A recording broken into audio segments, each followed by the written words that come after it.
The studio lights burned brighter than usual that night, casting sharp halos across the polished floor of the Megyn Kelly show. Producers whispered urgently behind the cameras, sensing what the audience at home could not yet see, but would soon feel. Tension. Megyn Kelly sat perfectly still in her chair, legs crossed, cue cards resting neatly on her lap. Her face was calm, composed, but her eyes told a different story. They were alert, razor sharp, the eyes of a woman who had survived political firestorms, media wars, and career reinventions. Tonight, she sensed something unpredictable was coming. Across from her sat Meghan Markle, the Duchess of Sussex, poised, elegant, and smiling politely for the cameras. Her posture was flawless, her voice measured. She looked every bit the global figure she had become, part Hollywood, part royalty, part controversy. The show had been promoted as an honest conversation. But honesty, as Megyn Kelly knew well, could cut deeper than any insult. "Welcome back," Megyn said smoothly as the red light blinked on. "Tonight, we're joined by Meghan Markle. Megyn, thank you for being here." "Thank you for having me, Megyn," Megyn replied, nodding graciously. The audience applauded. Everything seemed civil, normal. For now, Megyn began gently, asking about Megyn's charitable projects, her media ventures, her life after stepping away from royal duties. Megyn answered with practiced ease, her words flowing like rehearsed poetry. She spoke of healing, truth, empowerment, and reclaiming her voice. But Megyn didn't interrupt, she waited. Experienced interviewers didn't rush, they let guests build the tower themselves, before testing its foundation. And yet, Megyn said calmly after a pause, "Despite speaking about peace and unity, many critics say your public statements have deepened divisions, especially when it comes to the royal family." The air shifted. Megyn's smile tightened. "I don't agree with that framing," she replied. "Telling one's truth isn't divisive. It's necessary." Megyn nodded. "But whose truth, Megyn?" A murmur rippled through the studio. Megyn leaned forward slightly. "My truth. My lived experience." "Of course," Megyn said, her voice steady. "But when your truth directly accuses others, without names, evidence, or accountability, doesn't that invite skepticism?" Megyn blinked. Just once. A small crack. "I've never accused anyone without cause," she said firmly. "I've spoken about systems, about feelings. And about conversations that allegedly happened," Megyn interrupted, still polite but now unmistakably firm. "Conversations that people involved say never occurred." The temperature dropped. Megyn straightened. "That's not for them to deny. That was my experience." Megyn exhaled slowly. "Here's the problem, Megyn. You present deeply serious allegations, then shield them behind emotional language so they can't be challenged." A producer behind the camera mouthed, "Careful." Megyn ignored it. "This isn't therapy," she continued. "It's public discourse. And when public figures make claims on global platforms, questions are fair." Megyn's voice sharpened. "I didn't come here to be cross-examined." Megyn smiled, but it didn't reach her eyes. "You came on a news program," she said. "That's exactly what happens here." Silence. The audience held its breath.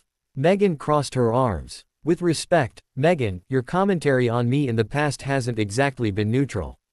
Megyn raised an eyebrow. "You're right. I've criticized you. And I've done so openly. Would you like me to stop asking questions because you don't like my opinions?" Megyn hesitated. That hesitation spoke volumes. "What I'm saying," Megyn replied carefully, "is that there's a difference between accountability and hostility." Megyn leaned forward now, her tone sharpening like steel drawn from a sheath. "And there's a difference between vulnerability and manipulation." Gasps echoed faintly. Megyn's eyes widened. "That's a serious accusation." "So were yours," Megyn shot back. "About racism, cruelty, and emotional abuse, directed at an institution and people who, by royal protocol, cannot defend themselves freely." The studio was frozen. Megyn continued, no longer holding back. "You say you want compassion.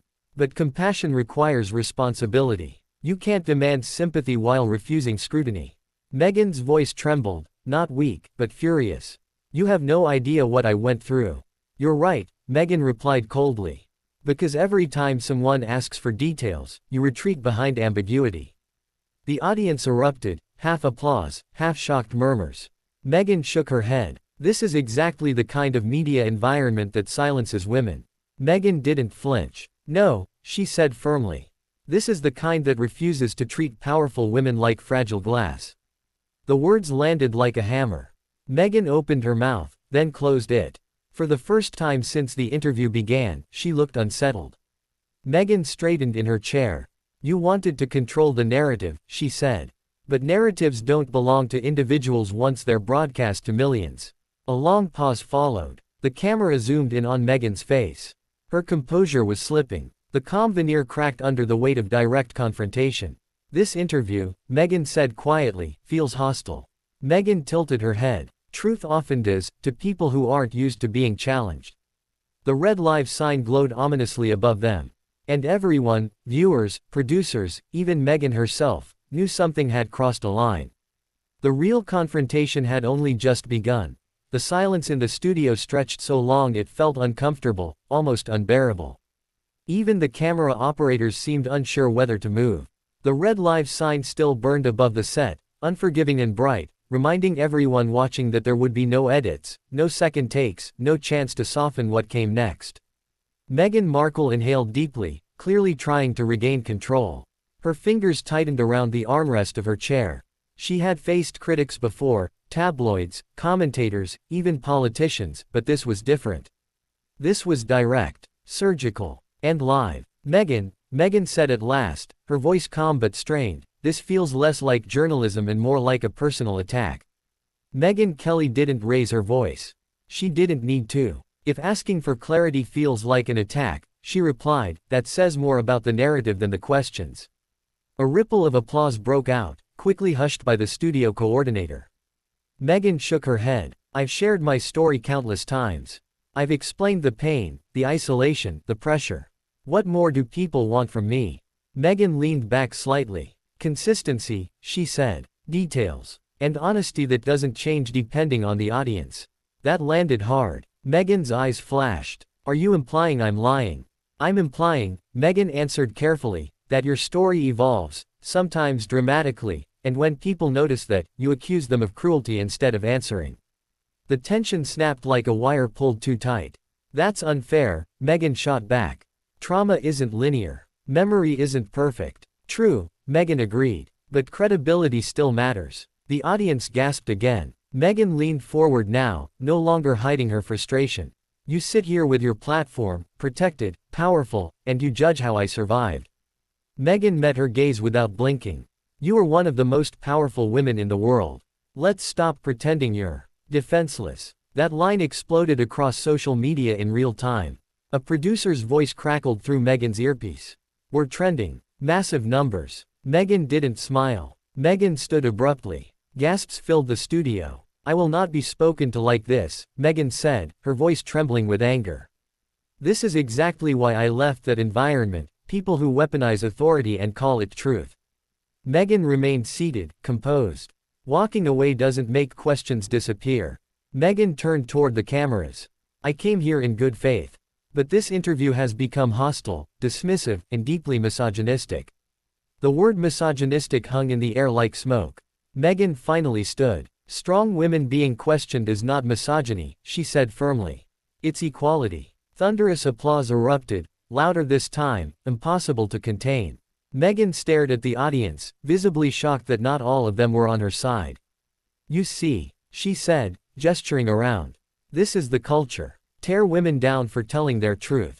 Megyn stepped closer, but kept a respectful distance. No, she replied. This is a culture finally saying, tell the whole truth, or stop monetizing victimhood. The studio went dead silent. Megyn's jaw tightened. That's a disgusting accusation. It's an honest one, Megyn said. Your interviews become content. Your pain becomes brand strategy. And when anyone questions it, they're labeled heartless. Megyn grabbed her microphone. I won't sit here and be gaslit. Megyn crossed her arms. And I won't sit here and let emotional rhetoric replace facts. For a moment, it looked like Megyn might throw the microphone down. Instead, she unclipped it slowly, deliberately. I'm done, she said. This conversation is over. She turned to walk off. The cameras followed her. Megyn called out, not angrily, but clearly. Before you go, just one thing. Megyn stopped but didn't turn around. You want the world to listen to you, Megyn continued. Then you have to accept that the world will talk back. Megyn paused for a long second.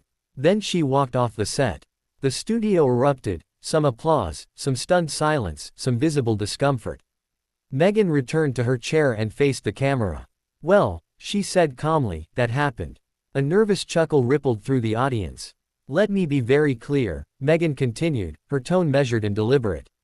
"Criticism is not cruelty. Questions are not violence. And accountability is not oppression." She looked straight into the lens. "If powerful people want unconditional belief, they should avoid public platforms. Journalism isn't therapy, and it's not a coronation." Within minutes, clips flooded the internet.